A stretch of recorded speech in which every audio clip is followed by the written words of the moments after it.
शिव की शिव शक्ति की भक्त और भक्ति की ये कथा महान। शिव महापुराण, शिव महापुराण, शिव महापुराण। ओम नमः शिवाय, नमः शिवाय, ओम नमः शिवाय, नमः शिवाय, नमः शिवाय, ओम नमः शिवाय, नमः शिवाय, नमः शिवाय।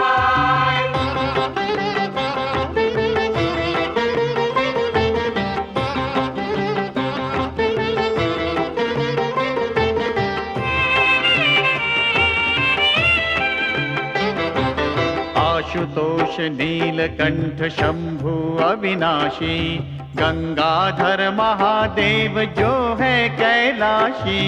आशुतोष नीलकंठ शंभु अविनाशी, गंगाधर महादेव जो है कैलाशी।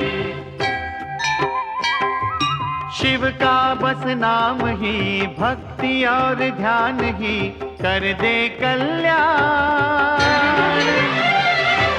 शिव महापुराण, शिव महापुराण, शिव महापुराण। ओम नमः शिवाय, नमः शिवाय, नमः शिवाय, ओम नमः शिवाय, नमः शिवाय, नमः शिवाय, ओम नमः शिवाय, नमः शिवाय, नमः शिवाय। शिव महापुराण, शिव महापुराण, शिव महापुराण, शिव महापुराण, शिव महापुराण।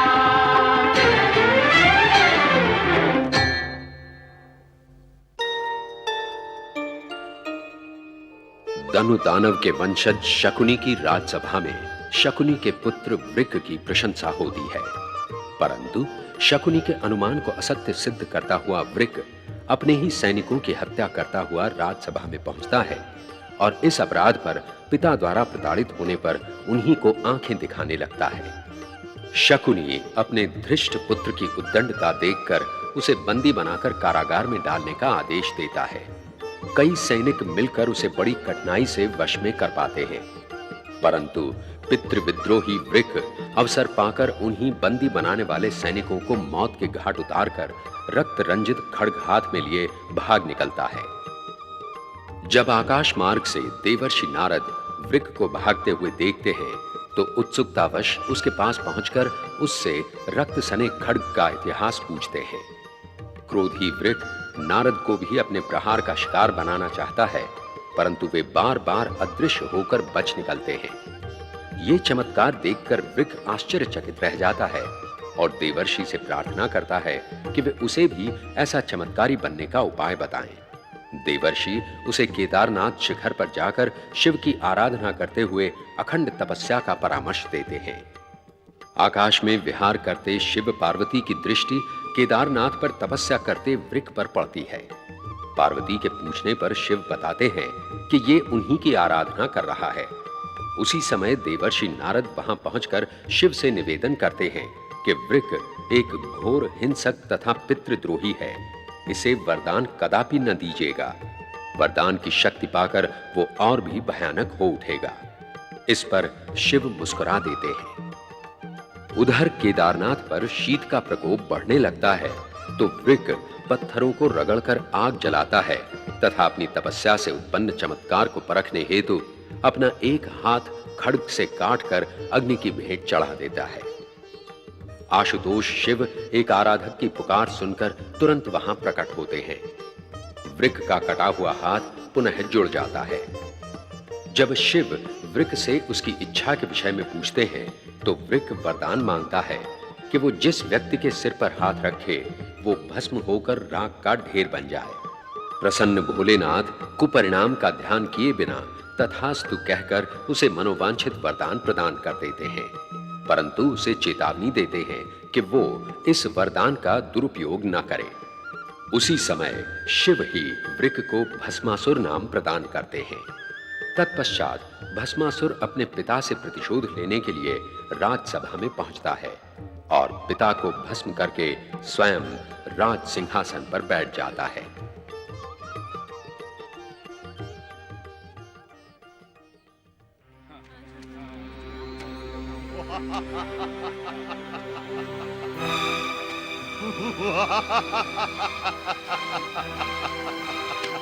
प्रणाम।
हर हर महादेव, जय शिव शंकर।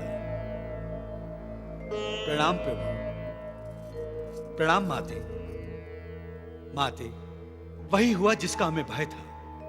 क्या हुआ देवर्षि? दुष्ट वृकासुर को वरदान देकर भोलेनाथ ने उसे भस्मासुर बना दिया है। तब जो निर्दोष लोगों को भस्म कर करके हाहाकार मचाए हुए हैं। भला ये कैसे हो सकता है देवर्षि? आपने तो प्रभु को उस दुष्ट के विषय में सावधान किया था। माते, भोलेनाथ तो भोलेनाथ है, ये कब किसकी सुनते हैं?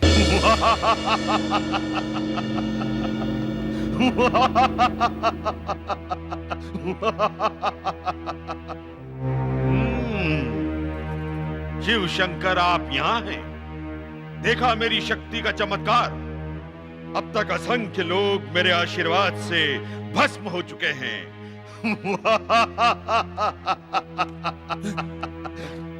डरो नहीं चोटी वाले, हम तुम्हें भस्म नहीं करेंगे। परंतु उस समय तुमने मुझे अपना नाम क्यों नहीं बताया? मेरा नाम नारद है, देवर्षि नारद। देवर्षि नारद? अच्छा नाम है। देखो वृकासुर, नहीं, भस्मासुर। भस्मासुर, निर्दोष प्राणियों को भस्म करना उचित नहीं है। यही निवेदन मैं भगवान भोलेनाथ से करने आया था। जो मेरी इच्छा होगी वही अच्छा होगा।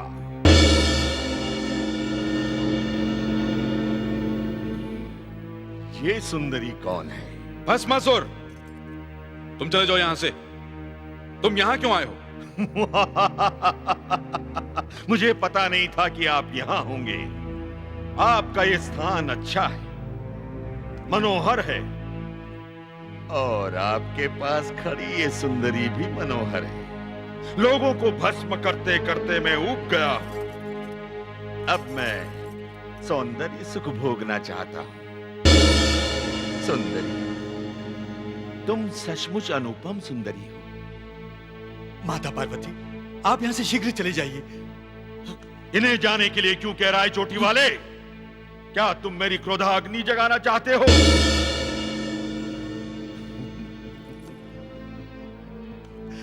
आओ सुंदरी, समीप आओ। दूर रह नीच, अन्यथा मैं तुझे अपनी क्रोधाग्नि में जलाकर भस्म कर दूंगी। भस्म करने का अधिकार तो मेरा है, तुम्हारा नहीं। आओ। रुक जाओ भस्मासुर। आप मुझे रुकने के लिए कह रहे हैं शिवशंकर? देवी, ये हमारा ही दिया हुआ वरदान है। इस पर शक्ति का प्रयोग उचित नहीं। आप अदृश्य हो जाएंगे। हाँ? कहां भेज दिया तुमने उस सुंदरी को? भस्मासुर, माता पार्वती के प्रति ऐसा असम्मान प्रदर्शित ना करो, अन्यथा अनर्थ हो जाएगा। माता पार्वती भोलेनाथ की जीवन संगिनी है। जीवन संगिनी? हमने तो उसे देखते ही मन अपना लिया था। अब इनकी नहीं, हमारी जीवन संगिनी है। भस्मासुर, आंखें न दिखाओ शिव शंकर। इसी समय पार्वती को हमारे सामने प्रकट करो, नहीं तो तुम्हारे दिए हुए वरदान की शक्ति से तुम्हें ही भस्म कर देगी। नारायण नारायण। भोलेनाथ, भस्मासुर को दिए गए वरदान को आप पुण्य से छीन नहीं सकते। तुरंत अदृश्य हो जाइए, कहीं ये मूर्ख आपको ही हानि ना पहुंचा दे। मूर्ख किसे कह रहा है नारद? मैं तुझे अभी भस्म कर दूंगा। हाँ? अदृश्य हो गया, बचकर कहां जाएगा? हाँ, हाँ। ये भी अदृश्य। मैं तुम्हें नहीं छोड़ूंगा शिव शंकर। सुंदर पार्वती को अदृश्य करके तुमने मेरी क्रोधाग्नि को जगाया है। मैं अपनी वरदान शक्ति से तुम्हें देख लूंगा।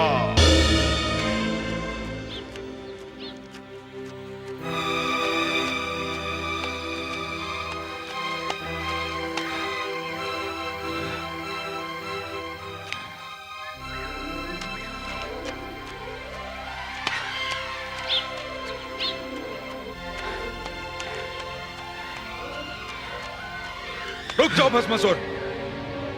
हमारे वरदान का प्रयोग हम ही पर करने का प्रयत्न करोगे तो नष्ट हो जाओगे। मैं नष्ट होने से नहीं डरता, परंतु नष्ट होने से पहले मैं तुम्हें अवश्य नष्ट कर दूंगा। हाँ?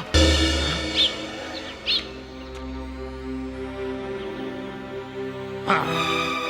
मैं तुम्हें नहीं छोड़ूंगा। हाँ।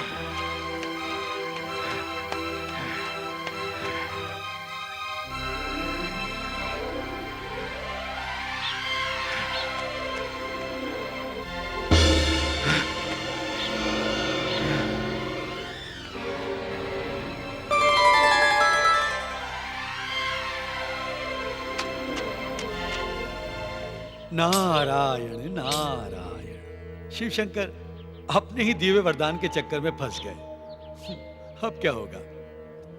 नारायण नारायण।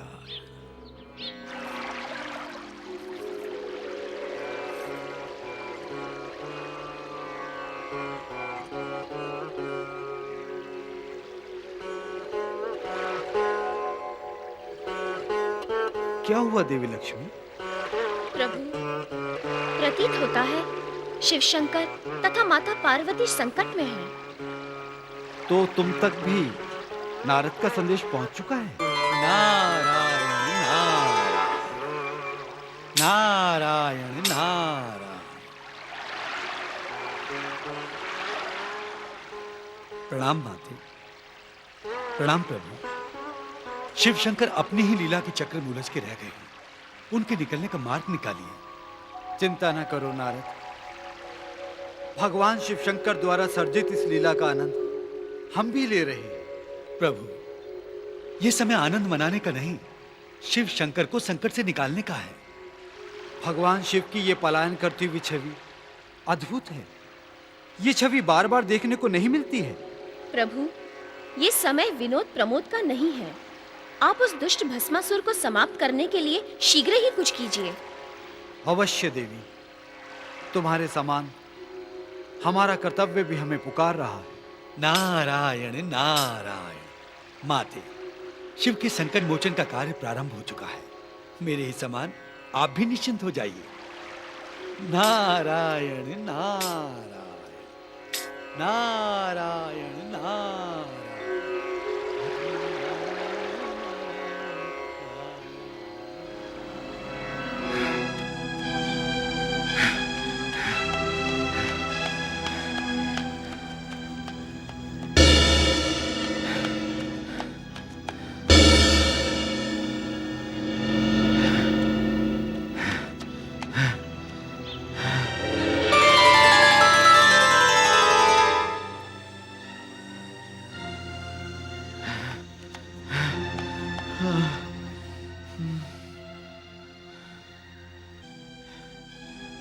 शिव शंकर, आपने मुझे दौड़ा दौड़ा कर थका दिया,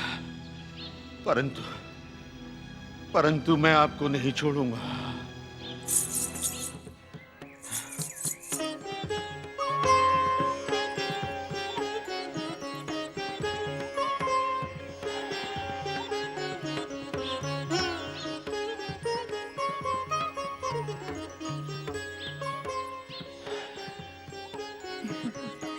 कौन हो तुम?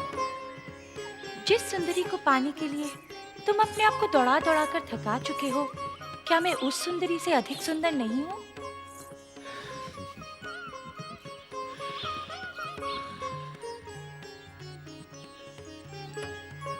बोलो बलशाली वीर भस्मासुर, क्या मैं संसार की सबसे सुंदर नारी नहीं हूँ? तुम सुंदर हो, अति सुंदर। कौन हो तुम? मोहिनी, तुम जैसे रसिक वीर का मन मोहने वाली मोहिनी। मोहिनी, तुम सचमुच में मोहिनी हो। कहाँ उस शिव संगनी के चक्कर में पड़े हो भस्मासुर? आओ हम दोनों ब्याह रचाएं, पर्वत के किसी उच्च शिखर पर अपना घर बसाएं। पर्वत के उच्च शिखर पर? हाँ, लोगों को भस्म करते करते तुम थक चुके हो। जीवन में तुम्हें ना माता का स्नेह मिला, ना पिता का प्रेम। मैं तुम्हें ऐसा प्रेम प्रदान करूंगी जैसा किसी नारी ने किसी पुरुष को न दिया होगा। प्रेम? हाँ हाँ, प्रेम, अमर प्रेम। ये भस्म करने का खेल छोड़ो। लोगों की हाय लेकर तुम्हें कभी सुख नहीं मिलेगा। मैं तुम्हें सुख से भर दूंगी। सोच क्या रहे हो प्रियतम? सोच रहा हूं, ऐसी मीठी मीठी बातें तो मैंने जीवन में कभी नहीं सुनी। तो विवाह करोगे ना मेरे साथ? अवश्य करूंगा मोहिनी। तुम जैसी सुंदरी का प्रेम प्रस्ताव तो कोई मूर्ख ही ठुकरा सकता है। चलो ब्याह करें। ब्याह से पहले ब्याह का आनंद नहीं मनाओगे? कैसा आनंद? ब्याह के पश्चात हमें नाचने गाने आनंद मनाने का अवसर ही कहाँ मिलेगा। हम तो एक दूसरे में खो जाएंगे। हमें नाचना चाहिए, गाना चाहिए। तुम ठीक कह रही हो। आओ हम नाचें, गाएं, आनंद मनाएं। तुम भी उसी मुद्रा में नाचना जिस मुद्रा में मैं नाचूंगी। इससे हमारा आनंद दुगना हो जाएगा। अवश्य, तुम जो कहोगी मैं वही करूंगा मोहिनी। आओ प्रियतम, नृत्य आनंद ले। आओ, नृत्य आरंभ करें। करो। ताता थई ताता थई ताता थई ताता थई करो। ता थई थई तत आ थई थई तत, ये करो।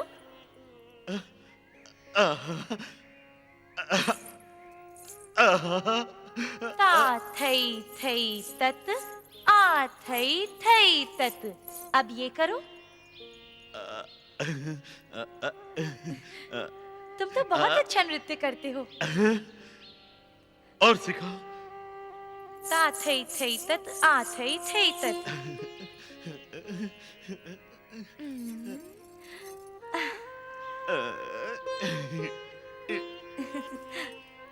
टिकदा टिक दिख थई, टिकदा टिक दिख थई, टिकदा टिक दिख थई। अब ऐसे करके दिखाओ। टिक दक टिक दक थई, टिक दक टिक दक थई, टिक दक टिक दक थई।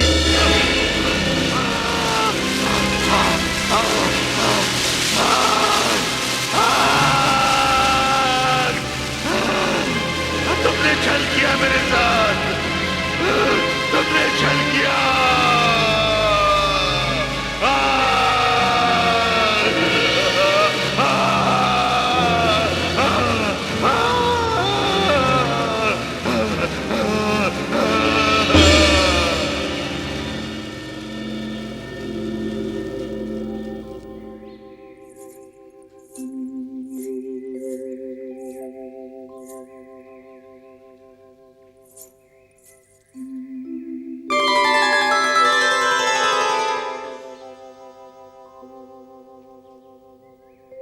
नारायण नारायण, धन्य है श्री हरि, धन्य है आप। भोलेनाथ, कहाँ हैं आप? कहाँ हैं आप? हर हर महादेव, जय शिव शंकर। प्रणाम भोले शंकर। प्रणाम भगवान विष्णु। भगवान विष्णु, अपने वरदान की यही परिणति हमें इष्ट थी, क्योंकि हम अपने ही दिए हुए वरदान का अपमान नहीं करना चाहते थे। भस्मासुर को भस्म करके आप धन्यवाद के पात्र हैं। देवी पार्वती, भगवान विष्णु को प्रणाम करो। प्रणाम श्रीहरि। प्रणाम। देख लिया आपने भोलेनाथ का भोलापन। नारायण नारायण, ये तो शिव की लीला है माते। इस सब में हम सबकी भी परीक्षा हो गई। मुनिवर नारद, परीक्षा के पश्चात ही प्राणी कुंदन बनकर निकलता है। जय शिव शंकर। भगवान शिव की लीलाएं सचमुच अद्भुत होती हैं। उन्होंने पितृद्रोही पितृहंता वृकासुर को भस्मासुर होने का वरदान दिया और भगवान विष्णु को मोहिनी रूप धारण करने की प्रेरणा देकर भस्मासुर को उसके ही हाथों भस्म करवाया। भगवान शिव के कृष्ण दर्शन अवतार की कथा एक पितृभक्त पुत्र नभग से जुड़ी है। नभग श्राद्ध देव मनु का पुत्र था, जिसने भाइयों के षड्यंत्र से प्रवंचित अपने वृद्ध पिता की सेवा की तथा क्षत्रिय होते हुए भी ब्राह्मणत्व को अंगीकार करके शिव की अद्भुत कृपा प्राप्त की।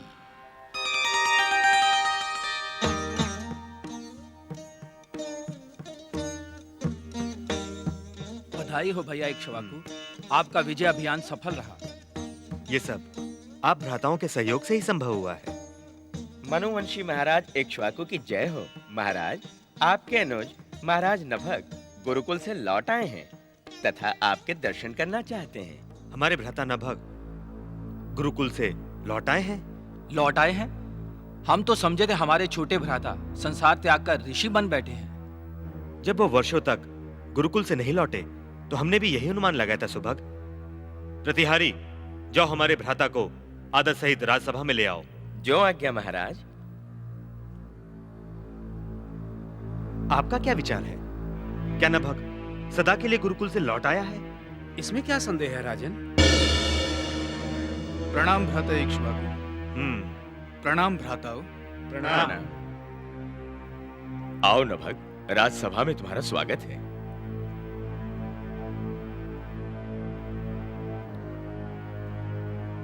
नभग, क्या तुम्हारी गुरुकुल शिक्षा पूर्ण हुई? हाँ अग्रज इक्ष्वाकु, गुरु कृपा से शिक्षा का मेरा उद्देश्य पूर्ण हुआ। पिताश्री कहाँ है भैया? पिताश्री? हमारे पिता श्राद्ध देव ने राजपाट हमें सौंपकर वानप्रस्थ आश्रम अंगीकार कर लिया है नभग। आपने इसकी सूचना तो मुझे नहीं भिजवाई। हमने ऐसा करना आवश्यक नहीं समझा। हमने तो ऐसा सोच लिया था। तुम यहाँ कभी नहीं लौटना चाहते। ये आपने कैसे सोच लिया भैया? क्या पिताश्री ने आपको ऐसा संकेत दिया था? न हमने उनसे पूछा, न उन्होंने हमें बताया। अर्थात पिताश्री ने अपना उत्तराधिकार एवं संपत्ति हम सभी भाइयों को सौंप दिया। हाँ, ये कार्य पूर्ण करके ही वो वन में गए हैं। मेरा भाग कहाँ है भैया? पिताश्री का उत्तराधिकार हम भाइयों में वितरित हो चुका है। तुम्हारे लिए अब कुछ शेष नहीं बचा है। ये तो अन्याय है भैया। एक क्षत्रिय पुत्र होने के नाते मैं भी अपना भाग पाकर राजधर्म का निर्वाह करना चाहता हूँ। मुझे मेरा न्यायिक अधिकार सौंप दीजिए। अब यह असंभव है नभग। न हमें विश्वास था कि तुम कभी गुरुकुल से लौटोगे, न पिताश्री ने हमें तुम्हारे विषय में स्मरण कराया। यही समझ लो कि हम तुम्हारा भाग निकालना भूल गए और अब इस भूल का परिमार्जन नहीं हो सकता। हाँ, तुम्हारे भाग में हमारे वृद्ध पिता बचे हैं। यदि तुम चाहो तो उन्हें ले सकते हो। जिस प्रकार से वे मेरे पिता हैं, उसी प्रकार से आपके भी।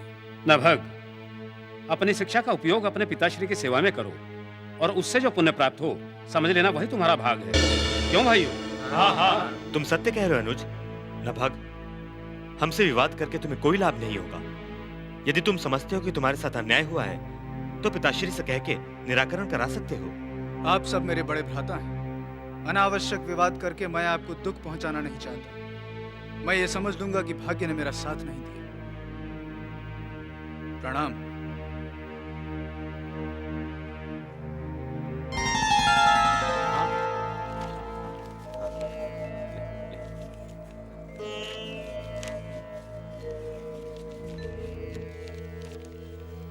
प्रणाम पिताश्री।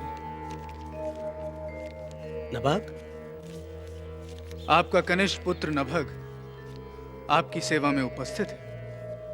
नभग, तुम गुरुकुल से लौट आए बेटा। तुम्हारे श्रम तथा तप से तुम्हारे आचार्य संतुष्ट तो है ना पुत्र?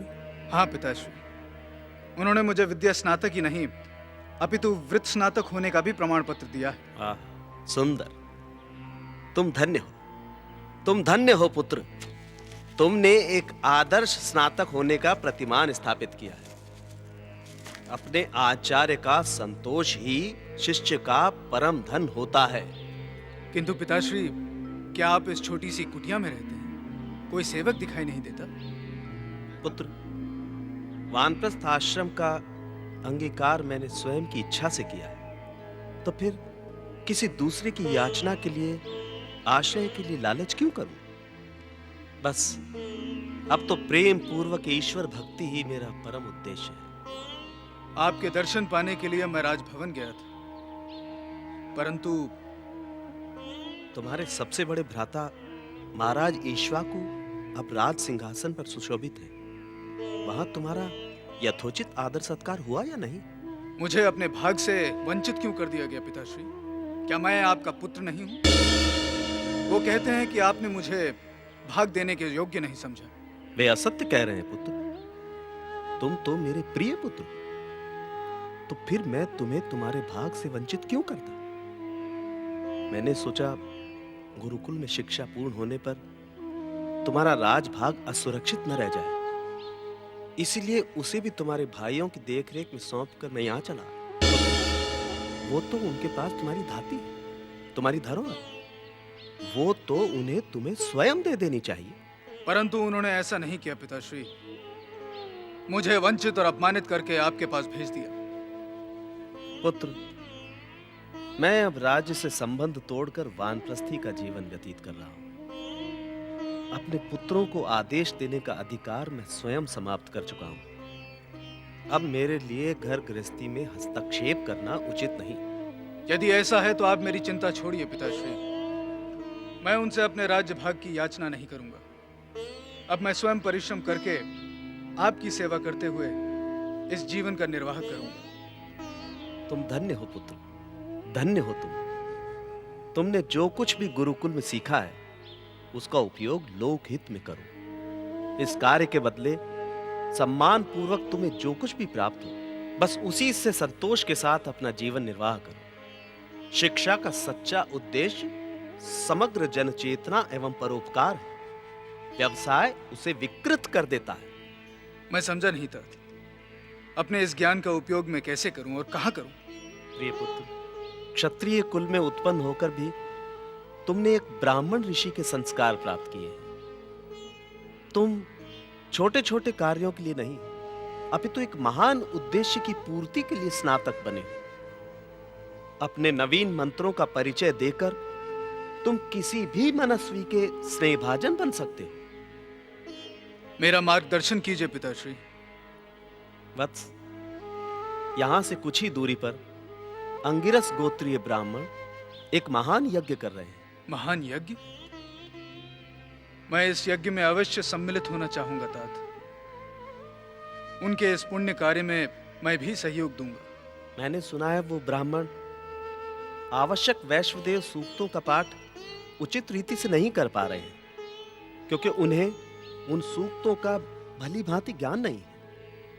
वे समझ नहीं पा रहे हैं कि छठे दिन के पश्चात किस मंत्र से अनुष्ठान संपादित किया जाए। यदि ऐसा है तो मैं उनकी सहायता अवश्य करूंगा। तुम उन ब्राह्मणों को उस सूक्त का मंतव्य समझा देना, जिससे यज्ञ शुद्ध रूप से संपादित हो जाए। जो आज्ञा तात। यज्ञ कार्य में सहायता देना हर धर्मात्मा का कर्तव्य है। मंत्र के बिना मंत्राधीन देवता यज्ञ का फल नहीं देते। जब वो यज्ञ सफलतापूर्वक संपन्न हो जाएगा तो यज्ञ से बचा हुआ सारा धन वो तुम्हें सौंप देंगे। क्या वह धन ग्रहण करना मेरे लिए उचित होगा पिताश्री? क्या एक क्षत्रिय दक्षिणा का अधिकारी है? क्यों नहीं पुत्र। जब वो प्रसन्नता पूर्वक यज्ञ धन पुरस्कार स्वरूप तुम्हें दे रहे हैं तो निश्चय ही वो धन तुम्हारा होगा पुत्र। ये दक्षिणा नहीं है पुत्र, अपितु तुम्हारी विद्वता का सम्मान है। एक विषयक साधना सदैव फलवती होती है पुत्र। तुम्हारे जीवन निर्वाह के लिए यही सात्विक साधन सिद्ध होगा। जो आज्ञा तात।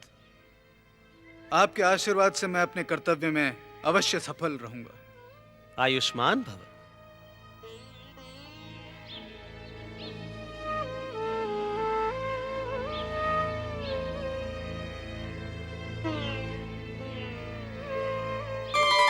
हर हर महादेव।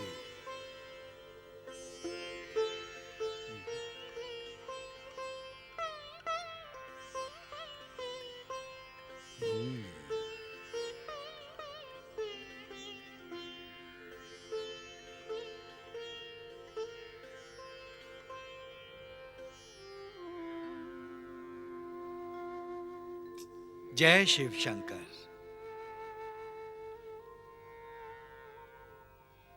प्रणाम प्रभु। आइए मुनिवर नारद। क्या बात है प्रभु, आज तो आपके मुखमंडल पर आनंद ही आनंद बरस रहा है। आनंद मूर्ति मुनिवर नारद, कैलाश पर तो आपके आगमन से ही आनंद बरसने लगता है। नहीं प्रभु, यह आनंद तो आपकी देन है। मैं तो आपसे प्राप्त आनंद को मनाना जानता हूँ। क्या इस समय कोई आनंद का नया समाचार लेकर आए हैं? प्रभु के दर्शन का आनंद लेने आया हूँ, तथा यह पूछने आया हूँ, इक्ष्वाकु के छोटे भाई नभक के साथ यह अन्याय क्यों? नभक के साथ अन्याय? हाँ प्रभु, उसे पिता से प्राप्त दाय भाग प्राप्त नहीं हुआ, इसीलिए क्षत्रिय होते हुए भी उसे ब्राह्मण का कर्तव्य निभाना पड़ रहा है। क्षत्रिय ब्राह्मण का कार्य करे, ये तो उचित नहीं है मुनिवर। फिर ब्राह्मणों का क्या होगा? आप मुझसे प्रश्न ना करें प्रभु, मेरे प्रश्नों का समाधान करें। मुनिवर, आप नभक के साथ हुए अन्याय की बात को ही प्रश्न बनाकर पूछ रहे हैं। प्रभु, नभक के पिता श्राद्ध देव ने जीवन भर धर्म तथा न्याय का पालन किया, तथा आपकी भक्ति से प्रेरित होकर यथासमय गृहस्थ जीवन को त्याग कर वानप्रस्थ आश्रम अंगीकार किया, और उससे पूर्व अपने छोटे पुत्र नभक को धर्मानुकूल शिक्षा ग्रहण के लिए गुरुकुल भेजा। इन सब का परिणाम क्या यही होना था प्रभु? इससे अधिक शुभ परिणाम और क्या हो सकता है मुनिवर, कि बड़े भाइयों द्वारा किए गए अन्याय को अनदेखा करके एक पुत्र अपने वृद्ध पिता की सेवा में प्रवृत्त है। ये आप क्या कह रहे हैं महादेव? जिसका परिणाम धर्म तथा नीति का पालन हो, जो भावना मनुष्य को ईर्ष्या द्वेष से मुक्त करे, बड़ों के प्रति आदर सम्मान में वृद्धि करे, वही सर्वोत्तम शिक्षा है मुनिवर। जो व्यक्ति परिस्थितियों के विपरीत होने पर भी सत्य तथा न्याय के मार्ग से विचलित नहीं होता, उसे हमारी कृपा अवश्य प्राप्त होती है। इस विषय में आपको शंका नहीं करनी चाहिए मुनिवर। मुझे इस बात का खेद है प्रभु कि मैं छोटे छोटे सांसारिक कष्टों को देखकर दुखी हो जाता हूं और आपके पास दौड़ा चला आता हूं। क्षमा करें भोलेनाथ। आपका पुत्र वत्सनेह ही आपको हमारे पास खींच कर ले आता है मुनिवर, तथा आपके आने पर कई ऐसे प्रश्नों का समाधान हो जाता है जो जन साधारण को उलझाए रखते हैं। इसलिए खेद की भावना प्रकट न कीजिए मुनिवर। जिस आनंद की आपने चर्चा की थी, उसी में खो जाइए। ब्रह्मानुभूति ही शिक्षा का परम लक्ष्य है मुनिवर। रसो वैसा।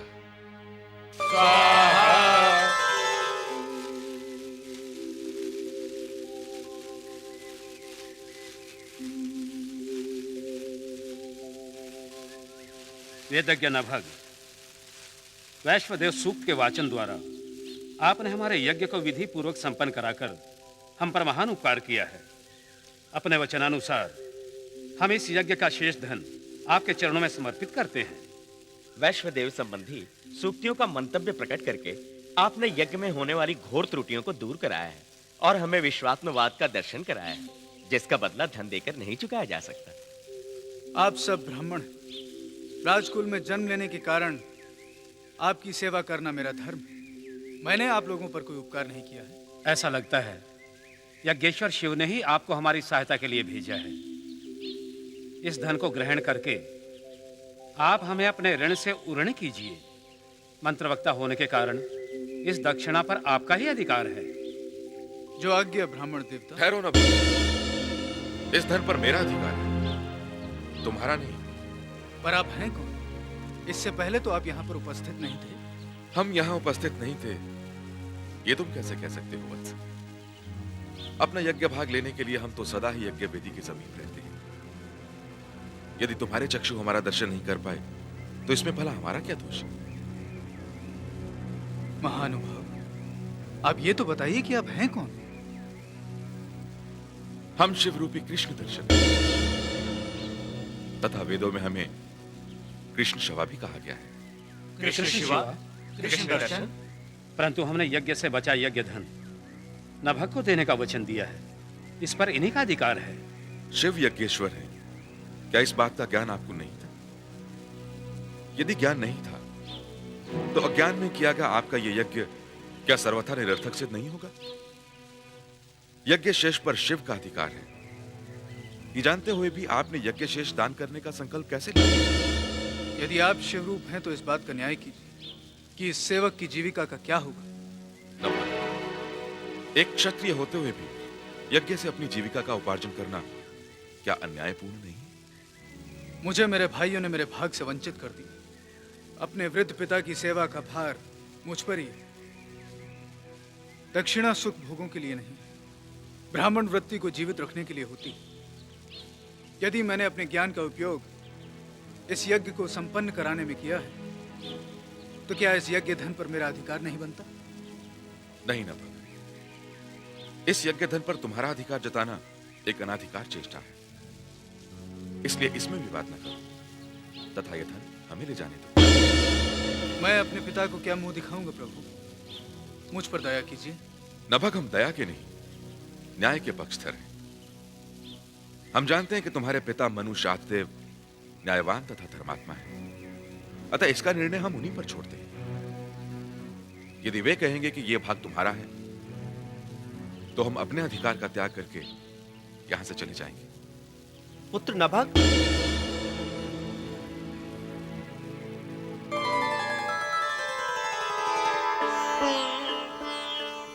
प्रभु भोलेनाथ स्वयं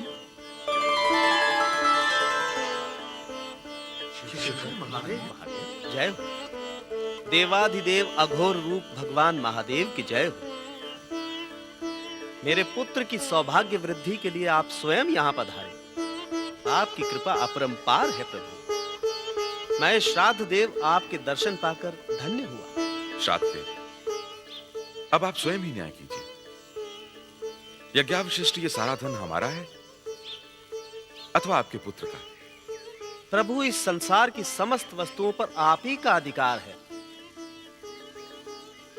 बेटा नभग, यज्ञ से बचे समस्त धन पर भगवान शिव का विशेष अधिकार होता है। नेह ननास्ति किंचन। ये सारा का सारा धन भगवान शिव के चरणों में आदर पूर्वक समर्पित करो पुत्र। मेरे अपराध को क्षमा कीजिए प्रभु। यथार्थ को न जानकर मैं यूं ही आपसे विवाद करता रहा। इस यज्ञ धन को ग्रहण कीजिए प्रभु।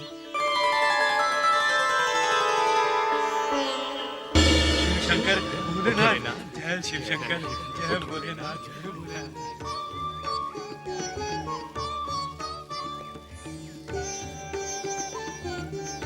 पुत्र, मैं तुम दोनों पिता पुत्र पर परम प्रसन्न हूं। श्राद्धदेव, आपने अपने अकिंचन पुत्र की विवशता से अधिक सत्य एवं न्याय को महत्व दिया। नभग, तुमने अपनी भूल स्वीकार करके सत्यनिष्ठा से अपनी महानता का परिचय दिया है। तुम दोनों पिता पुत्र धन्य हो। हम तो यहां आपकी परीक्षा लेने आए थे।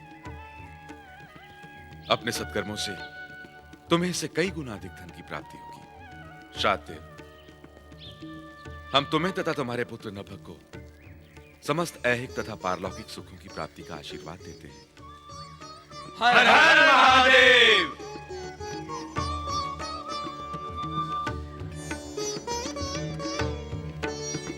जय शिव शंकर। इक्ष्वाकु का प्रणाम स्वीकार कीजिए। इक्ष्वाकु, अपने छोटे भाई नभग के न्यायोचित भाग का अपहरण करके तुमने क्या प्राप्त किया? हमें क्षमा करें शिव शंकर।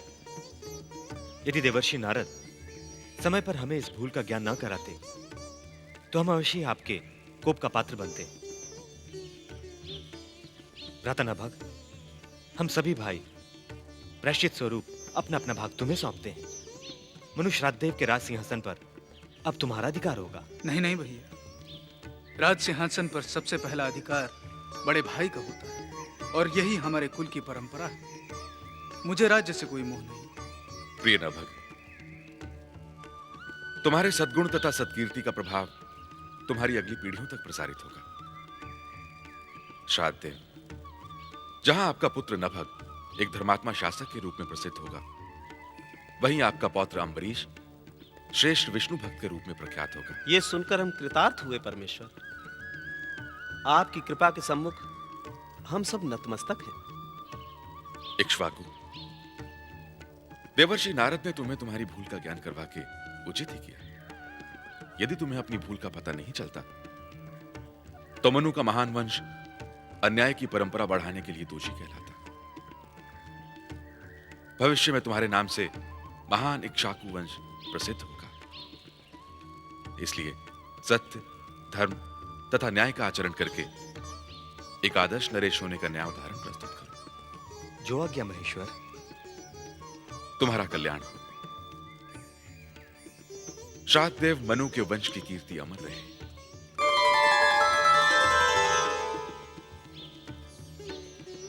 हर हर महादेव। जय शिव शंकर।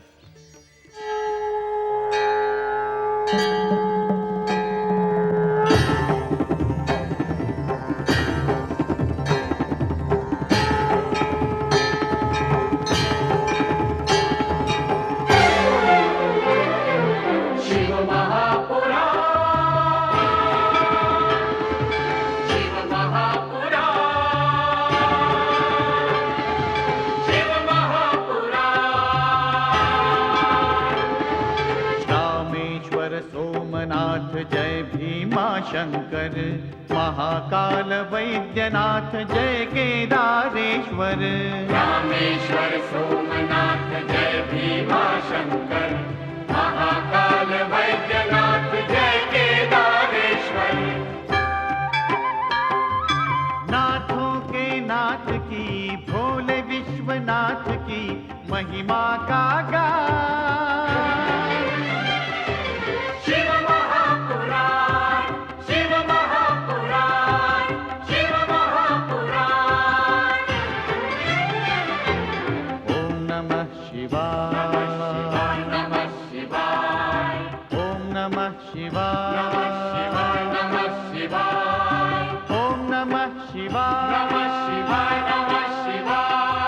शिव महापुराण।